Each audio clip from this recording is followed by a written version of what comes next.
Students, हम बात करेंगे reaction of metal oxides with carbon की। हम मेटल की रिएक्टिविटी सीरीज देख रहे हैं और उसके अकॉर्डिंग हमने ये देखा है कि मेटल्स जो हैं वो किस तरह से उनको हम उसको लिस्ट एक उसकी लेकर आते हैं। ठीक है, एक उसकी लिस्ट होती है या हम कहते हैं कि जी एक सीरीज होती है मेटल्स की। ठीक है ना, जिसमें हमने मेटल्स को अरेंज किया हुआ होता है कि टॉप टू बॉटम हम जाएं या गोइंग डाउन द सीरीज हम देखें तो हमें क्या मिलता है कि मेटल्स जो हैं वो हाईली रिएक्टिव से लीस्ट रिएक्टिव की तरफ जा रही हैं, या इनकी जो रिएक्टिविटी है वो क्या कर रही है, वो डिक्रीज कर रही है। ठीक है, अब मेटल्स की रिएक्टिविटी किस चीज पे डिपेंड करती है, ये जो है वो डिक्रीज सॉरी ये हम लिख देते हैं यहाँ पे कि डिक्रीज कर रही है। ठीक है, इसको हमने लिख दिया कि ये क्या हो रही है, ये डिक्रीज कर रही है। ठीक है, तो हम ये देखते हैं कि मेटल्स की रिएक्टिविटी किस चीज पे डिपेंड करती है। एक्चुअली मेटल्स की ये प्रॉपर्टी होती है कि वो क्या करती हैं कि वो इलेक्ट्रॉन्स को जो है वो लूज करती हैं। ठीक है, इनकी कैरेक्टरिस्टिक प्रॉपर्टी होती है कि इलेक्ट्रॉन्स लूज करती हैं और क्या बना लेती हैं, डेफिनेटली इलेक्ट्रॉन लूज करने वाला जो एटम होगा वो आयन बन जाएगा और पॉजिटिवली चार्ज्ड आयन बन जाएगा। ठीक है, उसको हम कहेंगे केटाइन। तो ये मेटेलिक केटाइंस बना लेती हैं। ठीक है, और इस प्रॉपर्टी को हम क्या कहते हैं, इस प्रॉपर्टी को हम कहते हैं इलेक्ट्रोपॉजिटिविटी। ठीक है, इलेक्ट्रोपॉजिटिविटी, TIVI ठीक है। तो इलेक्ट्रोपॉजिटिविटी में हम देखते हैं कि जिस तरह पोटेशियम है या सोडियम है, ये क्या करते हैं, ये फौरन से इलेक्ट्रॉन्स लूज कर देते हैं।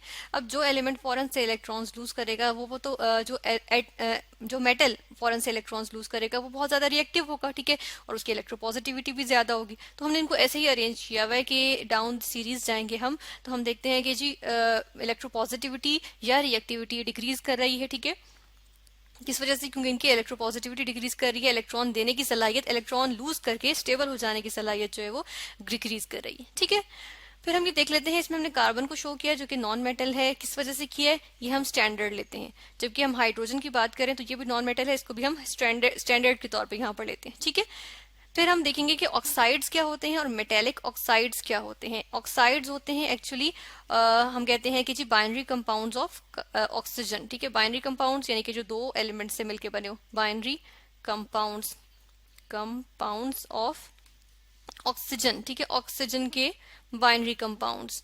जिस तरह से हम देख लेते हैं कि हमारे पास आ जाता है, अगर हम इसी सीरीज में से एग्जांपल लें तो हमारे पास आ जाएगा पोटेशियम का ऑक्साइड। ठीक है, K2O।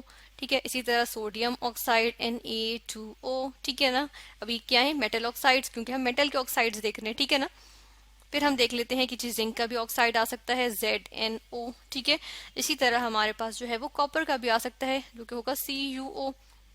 ठीक है, देन हम सिल्वर का भी देख सकते हैं, क्या होगा, Ag2O। Ag जो है वो सिल्वर का सिंबल है।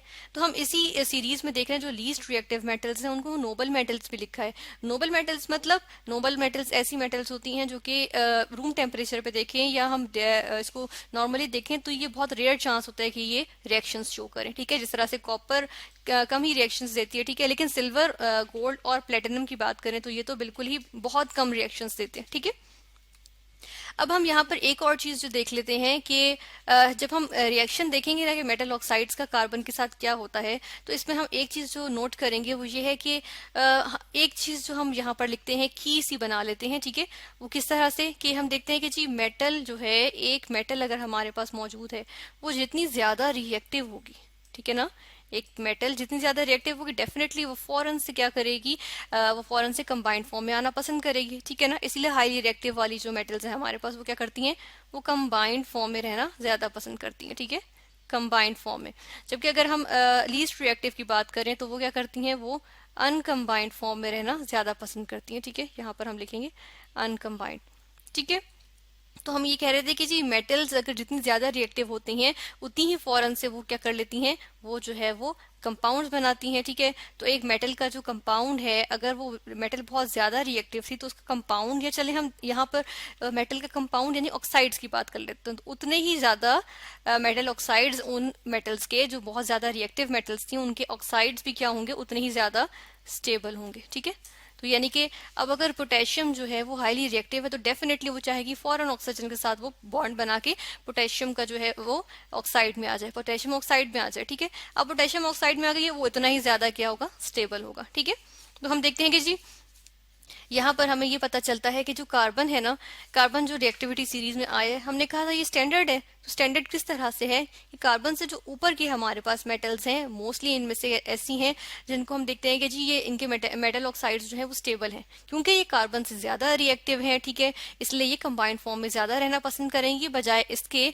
कि हमारे पास क्या जनरल रिएक्शन आ जाए। हमारे पास जनरल रिएक्शन कुछ इस तरह से आ जाए कि जी मेटल ऑक्साइड हमारे पास मौजूद हो, ठीक है, जिस तरह से यहाँ से कॉपी कर लेते हैं इसको, मेटल ऑक्साइड हमारे पास मौजूद हो और उसका रिएक्शन हो किसके साथ, उसका रिएक्शन हो कार्बन के साथ, ठीक है।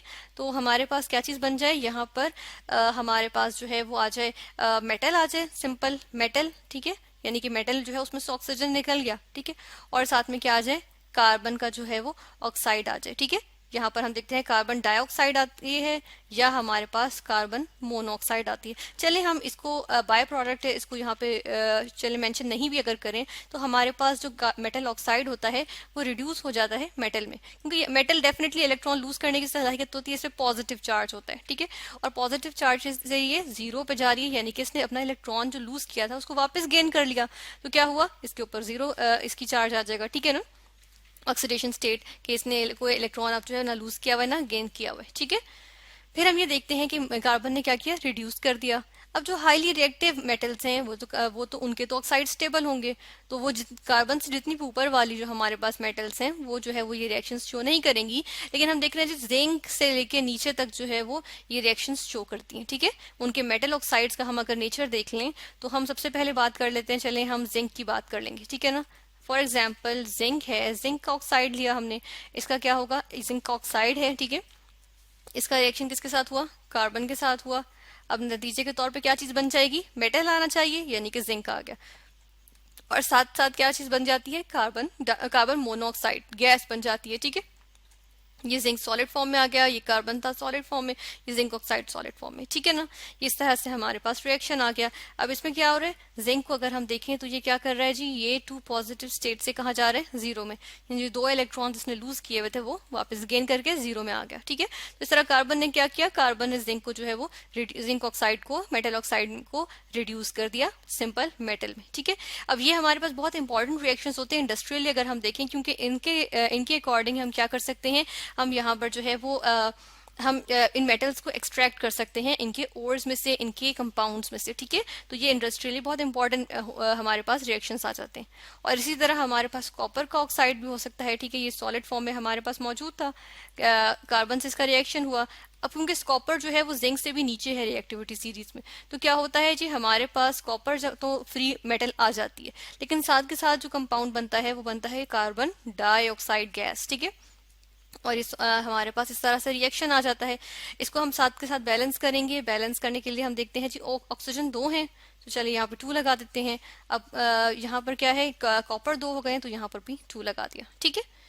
नेक्स्ट हम देख लेते हैं, इससे भी हम नीचे आ जाए, चलिए हम सिल्वर की बात कर लेते हैं। अब इससे भी नीचे के जो एलिमेंट्स हैं वो तो अनकम्बाइंड फॉर्म में फ्री स्टेट में रहना ज्यादा पसंद करते हैं, तो यहाँ पर हम ये ऑब्जर्व करेंगे कि जी सिल्वर का जो ऑक्साइड होगा, ठीक है ना, जिस तरह से हमारे पास यहाँ क्या मौजूद है, Ag2O सिल्वर ऑक्साइड, ठीक है। तो ये ऐसे होते हैं कि जी इनको तो इनकी जो स्टेबिलिटी की अगर हम बात करें तो ये इतने अनस्टेबल होते हैं कि अगर 200 डिग्री सेल्सियस तक का मैं इसको टेम्परेचर प्रोवाइड करूं तो ये वैसे ही क्या करेगा, फ्री स्टेट में आ जाएगा इसका ऑक्साइड, ठीक है ना। इसको तो जरूरत ही नहीं है कि ये जो है वो इसको कार्बन से रिड्यूस किया जाए। और हम देख रहे हैं जी ऑक्सीजन गैस बन गई है और सिल्वर जो है वो फ्री स्टेट में हमारे पास यहाँ पर आ गया, ठीक है ना। इस तरह से ये सिल्वर आ गया। इसको बैलेंस पहले कर लेते हैं हम कि यहाँ पर ऑक्सीजन 2 है तो यहाँ 2 लगाते हैं, इससे सिल्वर 4 हो गए, तो अब ये इस तरह से बैलेंस हो गए। तो हमने देखा रिएक्टिविटी सीरीज के अकॉर्डिंग क्या होता है कि जी कार्बन से नीचे, कार्बन जो है स्टैंडर्ड हमने इस रिएक्टिविटी सीरीज में लिया है, इससे नीचे के जो एलिमेंट्स हैं हमारे पास, जो मेटल्स हैं, वो क्या करती हैं, वो हमारे पास जो है वो उनके ऑक्साइड्स जो है वो इतने स्टेबल नहीं होते कि उनको कार्बन रिड्यूस ना कर सके, तो कार्बन उनको रिड्यूस कर देता है इन फ्री मेटल। लेकिन जो बिल्कुल लीस्ट रिएक्टिव मेटल्स में से हैं, क्योंकि वो वैसे ही अनकम्बाइंड फॉर्म में रहना चाहती हैं, इसलिए जिस तरह सिल्वर ऑक्साइड है, इनके ऑक्साइड्स वैसे ही अनस्टेबल होते हैं, थोड़ा सा हीट करें तो फिर ये हमारे पास फ्री मेटल आ जाती है।